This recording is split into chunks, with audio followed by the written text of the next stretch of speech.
Hey everyone, welcome back to Build. I'm your host, Brittany Jones-Cooper. The new Fox series, Proven Innocent, follows an underdog criminal defense firm with a hunger for justice and a reputation for free, wrongfully convicted inmates.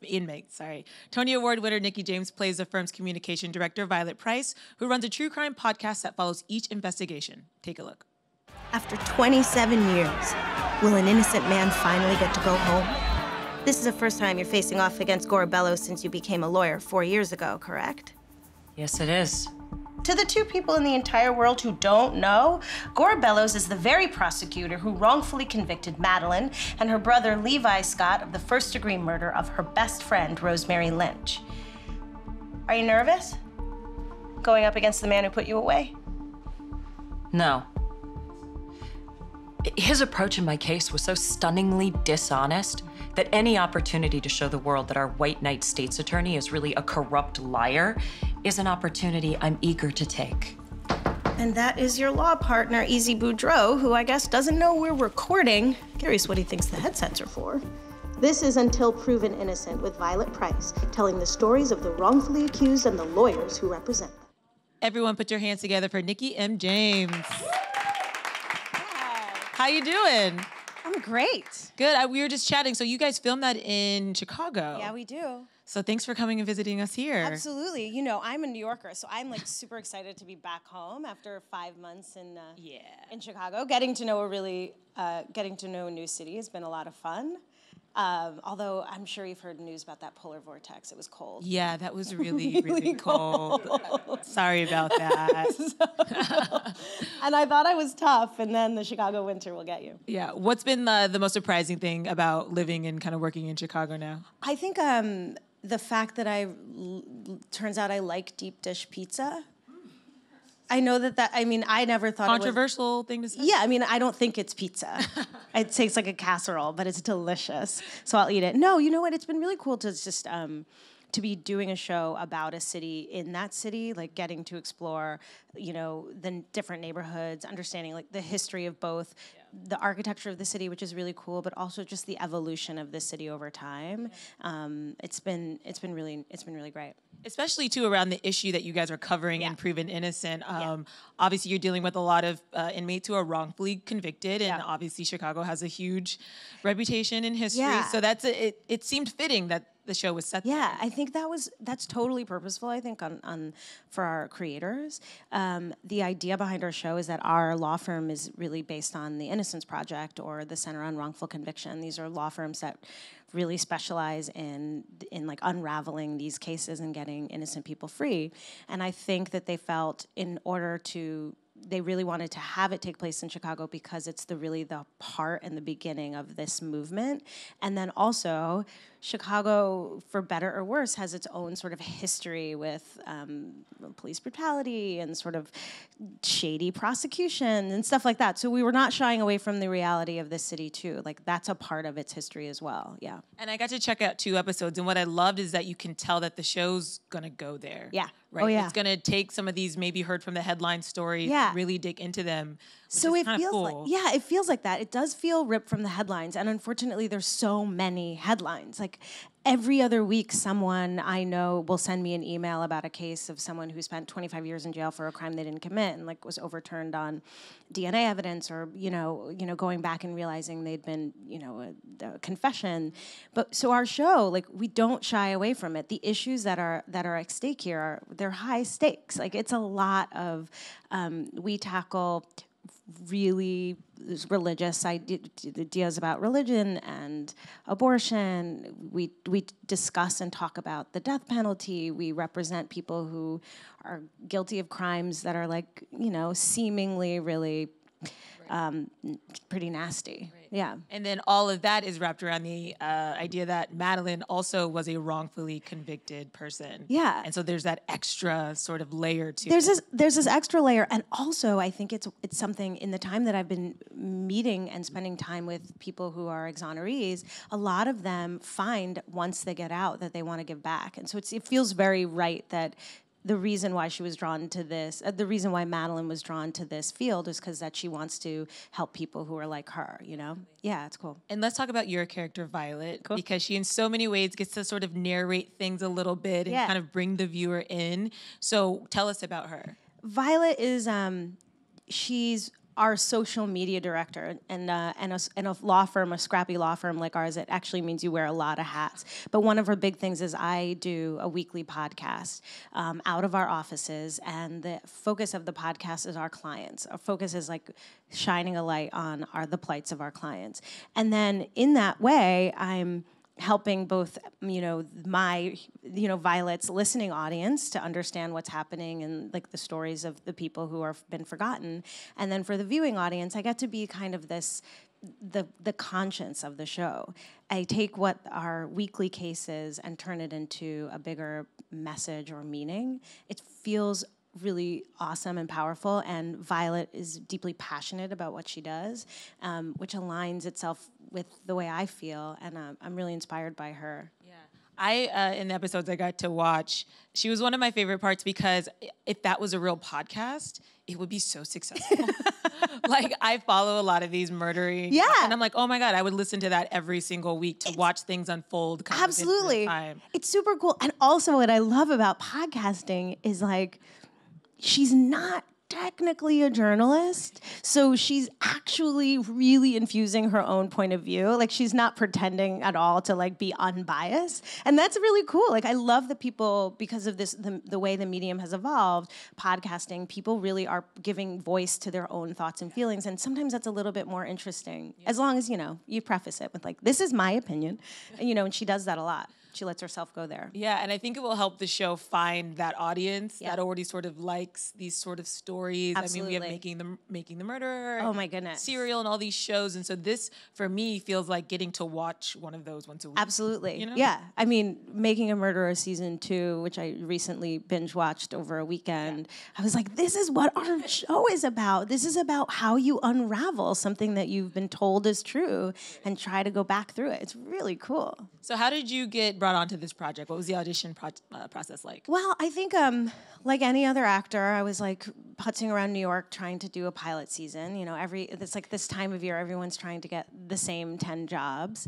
And this was a script that came across my desk, and I am an insomniac and a podcast addict. I listen to so many podcasts. I sleep with earbuds in. My husband is very kind and sweet. He's gotten me wireless ones because he's been complaining about getting like caught up in the wires. But I can't sleep otherwise. So I read this script, and I probably spent more time on just deciding what kind of voice she would have. Because there's a thing about podcasters, right? There's a style of performance. One's like very casual. Some people are a little more put on. And then I had an inspiration in the middle of the night, and I was just like, she's kind of like a radio version of Rachel Maddow. Like, she's just like, she's giving you facts, she's giving you a little bit of a wink and a nod, and she's letting you know what she thinks about it. Anyway, so I just felt really invested in it. And then when I shot the pilot and met with the writers, my favorite part about this is that, our principal cast, we couldn't be more different. We come from very different places. We have different performance styles and sort of, just tastes. And our writers really wanted to get to know us, and they asked me a lot of questions about things that I wanted for Violet, what I think her backstory is, what I think how she feels about certain issues. And they really layered all that stuff in over the course of the season, and I think we each become really distinct and interesting, dynamic characters. Is that something that writers typically do? I have no idea. I think that here's what I think. I think that mostly writers will tell you that they want your opinions, and then just so that they like assuage you and then write what they want. But in this case, they asked what I thought, and then, every week they would show up in a script, and I'd be like, oh my God, that's something I said in our first meeting. Yeah. I also have to note that the writers inject a lot of facts into the script as well. Yeah. Facts about people being wrongfully incarcerated. Yeah. Things are, there's data in there sprinkled throughout. So what kind of research are they doing? Or are you guys doing to make sure that not only are you telling these stories, but you're reflecting what's really happening in society? Yeah, I think that if you're going to tackle this kind of issue, you have to tackle it responsibly, because it is, for lack of a better word, like it's kind of sexy right now. It's what we're talking about, Making a Murder, all these podcasts, like Amanda Knox. Like there are things that people are really consuming a lot of and talking about over the water cooler, if that's a thing that people still do. But we want to be responsible in what we're doing. Obviously, we're trying to make something wildly entertaining, and I think we're successful at that. But I don't think that you can tackle this issue without really trying to be spot on with your facts.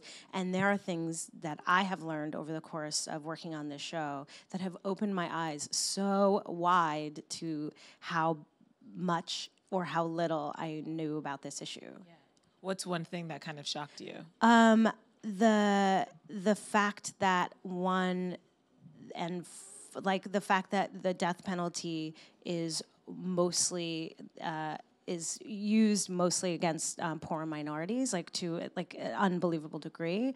I learned this an amazing fact about how the Illinois state, the governor decided to do away with the death penalty in their state. It's just it's really shocking. And confessions, I think, I don't want to quote it, but the percentage of confessions that they find out are not true is just way more than anyone would. You assume, why would anyone, say they did something they didn't do? But it happens a lot. I produced for a talk show a few years ago, and I remember the first time we did a show with the Innocence Project, and I had to do a lot of research, and I'm kind of like you. It's like once you read it, you're just like, oh. Yeah. And it's hard for your brain to go back to the place it was before. Absolutely. And I've been meeting these people. I've spent time with people who are victims of wrongful conviction. I spent a little bit of time with a guy who was in jail for 25 years for a murder he didn't commit. He went into jail at 20 and came out at 45. And that's a whole life. There were things that he doesn't know about how to operate in the world. It's been eye-opening. And very few resources for him to help. Yeah, that's the other thing. That's a whole other show. That's like season 5 or something like that. Let's talk about the cast for a minute, because like you said, you're all very different. You come from different backgrounds. Yeah. But the vibe and the energy in watching the episodes I did is there. Oh, cool, yeah. So what kind of work did you guys have to do to get to know each other, or did that just happen? I think it just happened. Our very first day, the day before our very first day working on the pilot, Rochelle, who's our fearless leader, Rochelle Lefebvre, who plays Madeline Scott, who is both an incredible actress and a phenomenal human being, just generous and kind and thoughtful and wickedly smart. She was like, we should all just go out to lunch, spend a few hours together, because we're going to spend, the next 2 weeks sitting around tables saying these lines. And I remember at the end of that lunch, Russell looked at me and he was like, this show's going to be a hit. All they have to do is write this, We have these really dynamic, interesting discussions about the issues. And then our show is a show that brings up a lot of hot button topics. There is an episode where we take on the case of a white supremacist who's in jail for a crime he didn't commit. And that causes, both within our cast on, scripted, and backstage, our cast, a lot of discussion about, what that means when you're, you're a social justice warrior. Does that mean you represent people you don't like? Yeah. That's interesting. I never thought about, because I think about those debates I get with friends about these, and then you have to work together. Yeah. Yeah, and we just, but it's so interesting. And then, of course, then we all laugh and someone gets us, a cookie from craft services, and then it's all nice again. That's amazing. You have a lot of amazing TV credits to your name and theater credits. Yeah. What do you like to do more? Because your theater credits are so... she was amazing in Book of Mormon, and many other performances. So is there something that draws you specifically to TV, or do you just like to go back and forth? You know what? I was a little girl. All I wanted to do was be a Broadway actress. It's the only thing. I was single-minded, and I started at a very young age working towards that goal. And then I had this incredible career. And then I did the Book of Mormon, and won a Tony Award, and all of my dreams came true. And then you get to the top of whatever mountain that you've been climbing, and you think, there's another mountain here. And, and then I thought, maybe I want to try my hand at film and television. It wasn't part of my dream or goal for myself, but I have to tell you, I'm loving working in TV. I'm loving learning how to, work in front of a camera. I'm loving playing the same character in different situations week after week after week, which is the opposite. But I desperately miss the audience. Like, I miss the communion. I miss the quiet that can fall over a room full of people when we're all experiencing something collectively at the same time. So I think I could never give it up. So back on stage when I'm not in front of a camera, and then, I saw your tweets for Rent Live, and you were like real excited about it. I'm like, that would be kind of the perfect fusion you could do. A little TV, a little Broadway. I mean, I think that's just going to be, that's like my plan. I'm just going to keep on flipping back and forth as much as people will like me. But the Rent thing is like a for real obsession. It was so intense for me as a teenager, and it's still very much in my, it turns out I'm equally as obsessed as a 30-something. It never changes. No. Within you and never leaves. No. That said, is there a role that would bring you back to Broadway right away? Yeah. There's a couple of things. There's a show that I don't know how much I can say about it, but I have a friend who's working on a musical about the women's suffragist movement, and I absolutely love when my little bit of activism and my creativity and artistry can marry each other. And so if that project goes any further, and if they want me to be a part of it, I would be with them in a second. Yeah. You mentioned your activism. Do you feel like it will grow or has grown after taking on this role? Yeah, I think two things happen. I think I'm becoming more aware, and I'm also realizing that that I get a platform, and I want to be responsible with how I do that. And that being said, I'm not a person who can engage, in the social media world in debate. But what I hope it does is that if I'm out there and I'm saying things and saying this is what I believe in, and choosing roles that, reflect how I feel, that's doing the talking for me and the walking. And then, of course, like, I have my own private ways in which I know that I can support people who are doing the kind of work that I believe in homelessness and criminal justice reform, and in that way, kind of more quietly than some of my friends on Twitter. I just get nervous when people yell back at me, and I just can't handle it. It's a lot. I mean, trolls are the worst. Yeah, and there's a lot of them, and they get under my skin. And in addition, I definitely don't want to engage. I don't want to start something I can't finish. So I don't want to say something, have someone write back, and then be like, no, I can't engage with you further. So I'll meet those people on the subway train. I think you're doing it the right way and letting your work speak for you. Exactly. That's probably the healthier way as well. Yeah. I know we have some audience questions before we go. So who do we have first? Right there. Hi, Nikki. Hi. Congratulations on Proven Innocent. Thank you so much. I'm changing up my question because you already spoke to a possibility of a project on stage. So how is Proven Innocent different from your time on The Good Wife? Well, I have a lot more to say in this, and that's the short answer. But honestly, what's cool about what's different about this work is this is really specified, right? Each case has a similar. We know where our niche is.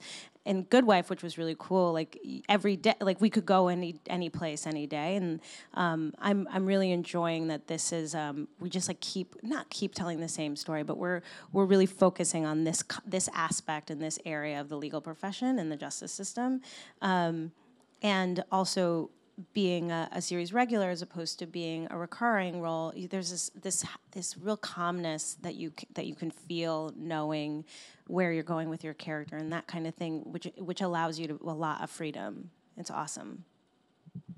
To your point, in the episodes I saw, it is cool to explain to people that there are different ways to be wrongly convicted of a crime. Absolutely. And that was, I think, something I definitely took away, is that it doesn't just look like one case. There's a lot of different people in the system who are dealing with and there's sympathetic people. There are people who've been forgotten about. There's this one aspect of that, beyond your first appeal, in a lot of states, you're not entitled to a public defender. So a lot of these cases, they take years and years and years, because once someone says you are guilty, it is very hard to get anyone to change their mind. I mean, human beings are not inclined to have their minds changed about anything, except for me with this deep dish pizza thing. Like, I'm totally on board. But yeah, it's a lot of work and a lot of research, and it's amazing. Yeah, it really is. And last question.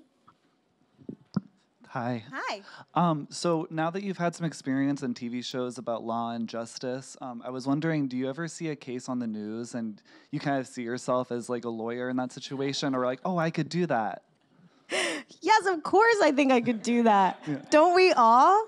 And now I know like the definitions of a handful of like legal jargon. I was like, well, that is a clear case of fraud. And you know, I have 2 lawyers in my family, both my brother and my sister-in-law are lawyers, and it's really funny that I've done a lot of these legal shows, because most lawyers have trouble watching legal shows, but I think I'm winning them over. They're like, even though half the things you say are not true, it doesn't move that quickly. But yeah, I definitely think I have like special skills now, superpowers, legal superpowers.